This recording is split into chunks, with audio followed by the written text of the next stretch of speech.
So now we are ready to unleash the power of phasors to analyze AC circuits. And rather than giving you some rules, I think we just move forward with an example, and I think you'll see why this is useful. Okay, so let's imagine we have a circuit that now has a resistor and a capacitor in series and this oscillating input voltage. So let's say that the size of our input here, our EMF, is equal to E naught times some cosine of omega t. And we want to know, let's say we want to find out how much current is flowing in the circuit. So we want to know what our current is, what our instantaneous current is at any particular moment in time.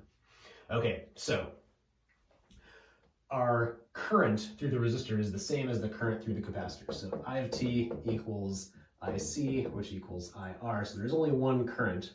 Our Kirchhoff's laws still hold for AC circuits. So this is just, current through this one equals current through that one. We also know that our EMF at any particular instant in time, that is equal to the voltage on this resistor plus the voltage on the capacitor.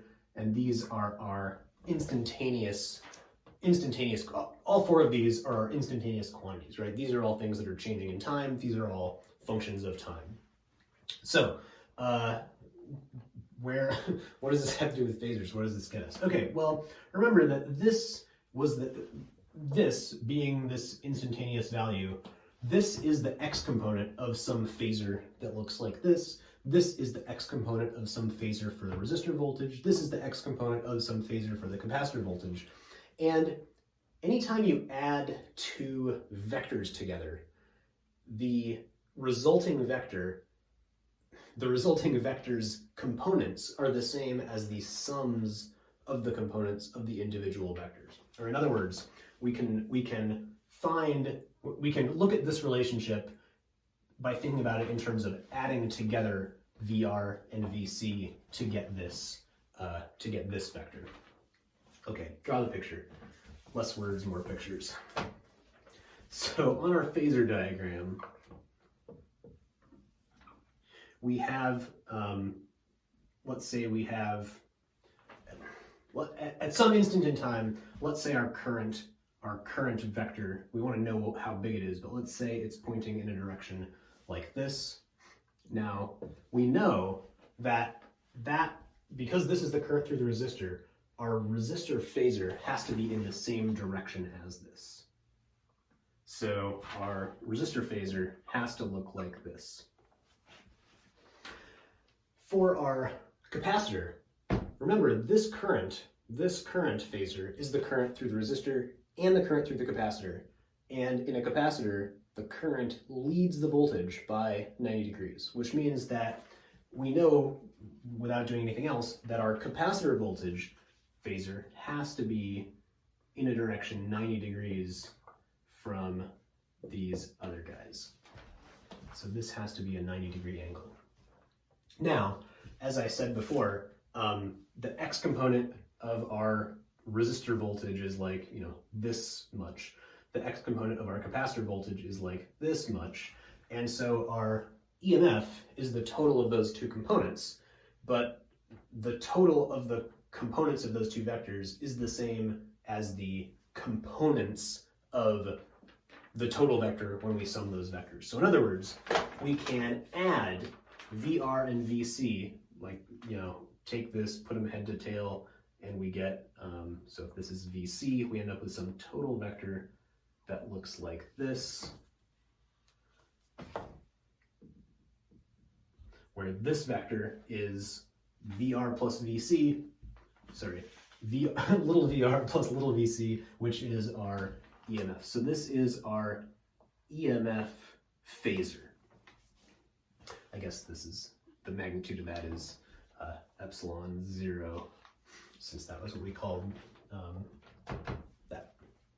So, given this relationship, all of these quantities are oscillating at frequency omega, so this whole thing is going to be rotating at the same rate. We're not changing the angle relationship between any of these. It's, the shape of this is staying the same. The whole thing is just rotating at this rate omega. Okay, what good does this do us? Lots. I'll show you. So if these are vectors, and we are thinking about them as vectors, then we know the relationship between VR, VC, and epsilon naught. That's just the Pythagorean theorem, right? So epsilon naught squared is equal to VR squared plus VC squared.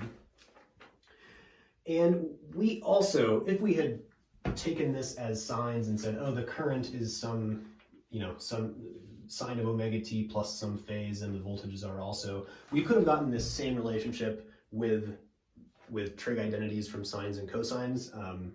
It is totally possible to do that. It is just way more of a pain. So this is a very convenient way of getting this result.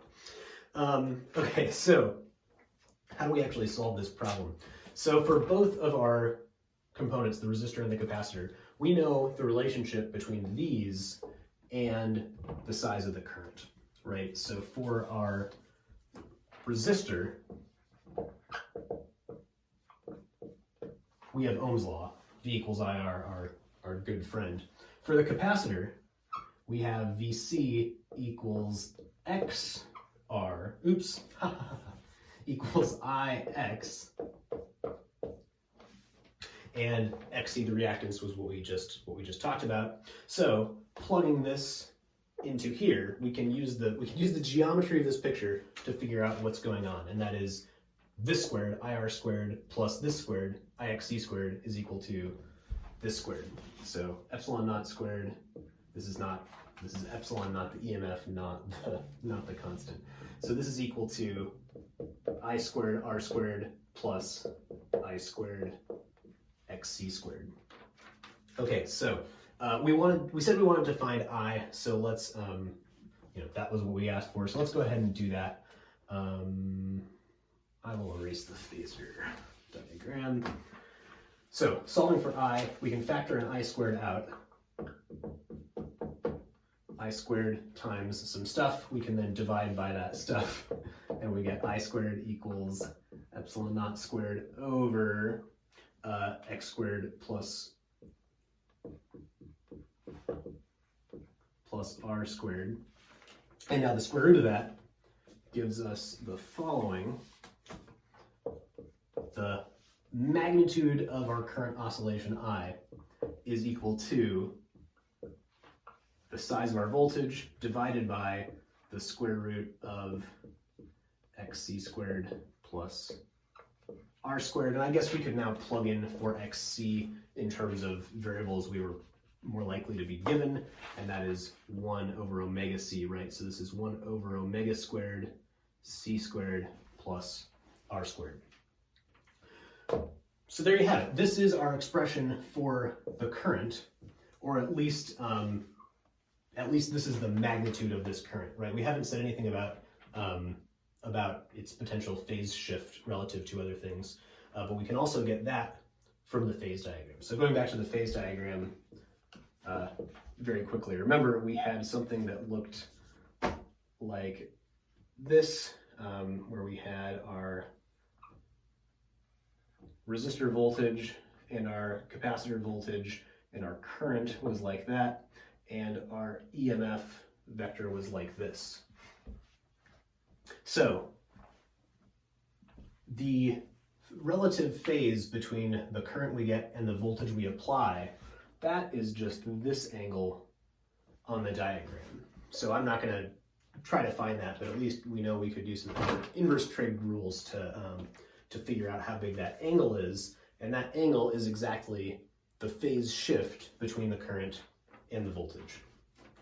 Okay, so the last piece of this I want to talk about is just looking at this equation that we get for our RC circuit, and that is that different frequencies are treated very, very differently in this equation. So if we draw a graph of this, you get something that looks like this. So if we're graphing as a function of omega our capacitor voltage, so this is, sorry, let's look at the resistor voltage, because that is just the current times R. So our resistor voltage, has the following shape. Our resistor voltage is increasing as we increase our frequency, and we'll explain why that is in a second. Our capacitor voltage, if we graph that, looks differently. It starts off over here at this same level. This, I should say, this is our EMF epsilon naught. So our capacitor voltage goes asymptotically down to 0, while our resistor voltage goes asymptotically up to this value epsilon naught. When these voltages are the same, this is sometimes called the crossover frequency. There are other names for this that you'll learn about in 315, and this is kind of when the voltage across the capacitor is similar to the voltage across the resistor. Okay, but why are these voltages changing at all? What is actually happening here? So at low frequencies, remember the capacitor reactance we have is 1 over omega c. At low frequencies, our capacitor reactance is really, really big. On this diagram, that means that our current is going to get relatively small. Okay, don't worry about the current yet. At low frequencies, our reactance is really big, which means if we think of this as two things in series with each other, if the capacitor reactance is really big and it's hard to get current through it, well, it's going to be hard to get current through the resistor also, and that means that our current is going to be very small, and our current is proportional to our resistor voltage, so our resistor voltage is very small.